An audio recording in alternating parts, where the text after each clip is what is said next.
Good morning, Winfrey Church. Hope you're doing well today. Wanted to talk about dreams a little bit.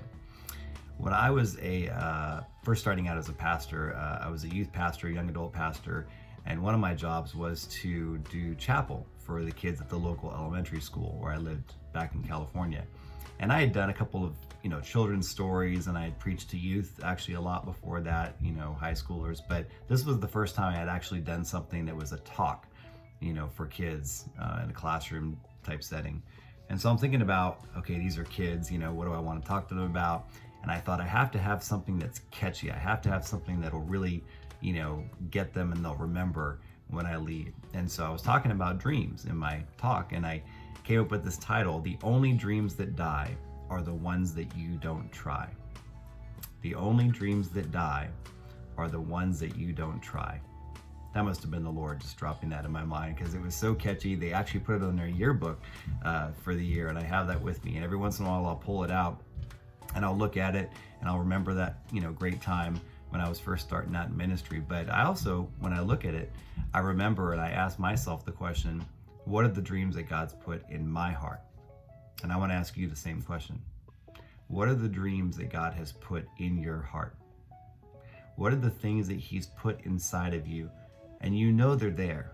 There's thoughts that you've had throughout your life. There's dreams, there's ideas, and you haven't really maybe acted on them. You haven't seen a lot of them fulfilled. There's a lot going on in our world right now. A lot. And it's a time when the dreams that God has put into the hearts of His believers need to start coming out. I thought about one thing that was in the news this week, Facebook and Twitter and everything, being censored, and the debate around that. And I couldn't help but think, the leaders of these companies had dreams in their heart, right? They had something that was put inside of them. Whether it was God or just their idea is irrelevant. It's just something that was inside of them. Mark Zuckerberg had this idea for Facebook. And over the years, he makes it come to pass. Now, I don't know what his religious beliefs are, but even if he just does it out of his own willpower, somehow he makes that thing that's inside of him come to pass. And here we're all on Facebook. We're all influenced by Facebook and Twitter and all these companies. And I couldn't help think, while we're talking about censorship and what they're doing, what they should be doing or not be doing, and all of that, I kept thinking, what about the dream for a Facebook that's in somebody's heart who's a believer? What about the dream for a cure for cancer that's in the heart of somebody who's a believer? What about a dream for a media company that's in the heart of a believer? What about a dream for a church plant that's in the heart of a believer? Those dreams have to come out, because otherwise the only people creating Facebook are people like Mark Zuckerberg, and I don't think he does have a relationship with the Lord. So why can't we do that? Why can't we be the ones who God influences, puts dreams inside of us, and then we allow God to make those dreams come to pass, and we get to see a world that's completely changed and influenced by people who believe in God? Just think about that. So God is a God who makes dreams come to pass. And that's why it's important we allow those dreams to be there in us, and to nurture those things, and to think about those things, and to allow God to speak to us about those things He's put in our hearts, because they're there. But even more than somebody who doesn't believe in God, we have God to make those things come out and make them come to pass. And when you look in the Bible, there are stories after story after story about a dream that God has put in somebody, and He's made that dream come to pass. Now, a lot of these are actual, dreams that they dreamed in the night. And here's one. You don't know the story, but it's just worth reading out loud. Joseph had a dream. When he told it to his brothers, they hated him even more. And that will happen a lot. Sometimes the dreams that God's put inside of us, as they start coming to pass in our life, it doesn't always mean it's going to make everybody happy. But it's whatever God has put inside of us, and we have to obey Him to do it. Joseph said to his brothers, "Listen to this dream I had.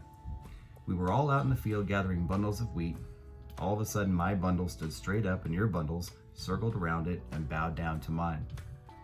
His brothers said, so you're going to rule us? You're going to boss us around?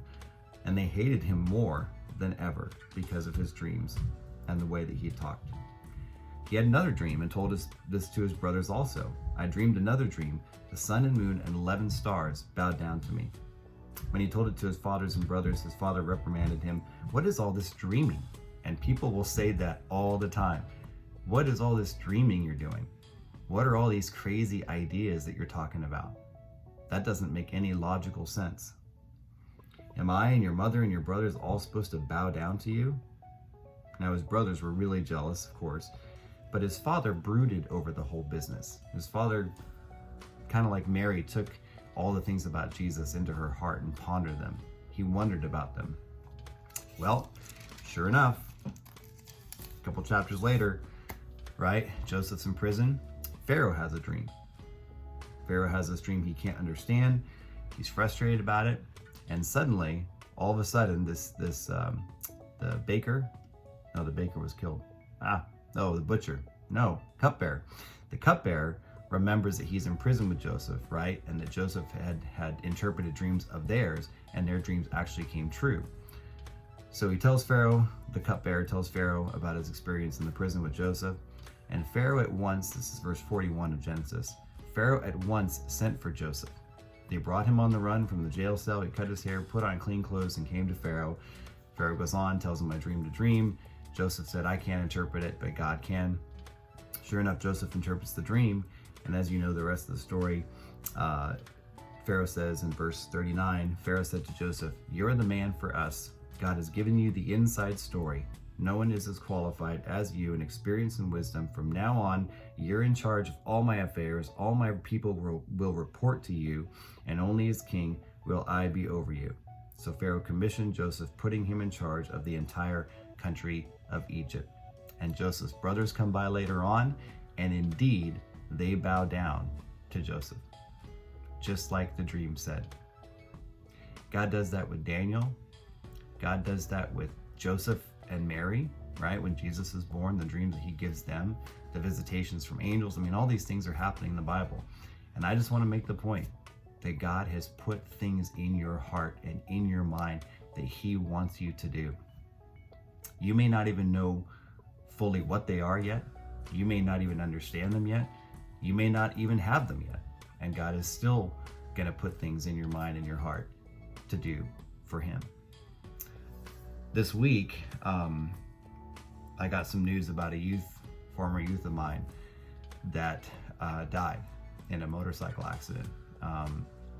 Obviously totally unexpected, just a tragic motorcycle accident. He was 23 or 24. And I remember meeting with this kid when he was about 15, and he was struggling at that age.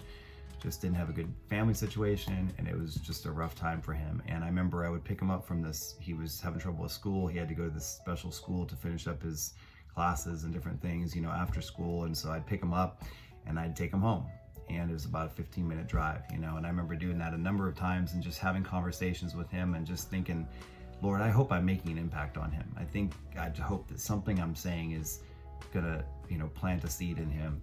And I hope it did. I heard, good things. He got married later on and, had a decent life. But I just thought about that in regards to this subject, that there's dreams that God had put inside of him that he didn't get to realize yet. There's dreams that God had probably put inside of him even when he was a kid. And maybe he realized some of them, maybe he didn't. But I just want to encourage you. The world is crazy right now. Life is short sometimes. But God is real, and God speaks. And those inklings, those things, those ideas that only you think about sometimes, those are things that God wants you to think about. Those are things that God wants you to nurture and to take to him and say, God, this is what I feel like you're putting inside of me. What do you want me to do with it? One of our favorite verses, and I'll close with this, as a family, has always been Psalm 37:4. Delight yourself in the Lord, and he will give you the desires of your heart.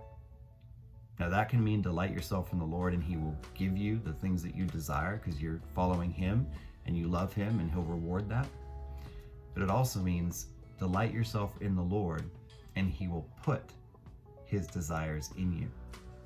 He will put His dreams inside of you. Delight yourself in the Lord and He will give you the desires of your heart. Be blessed.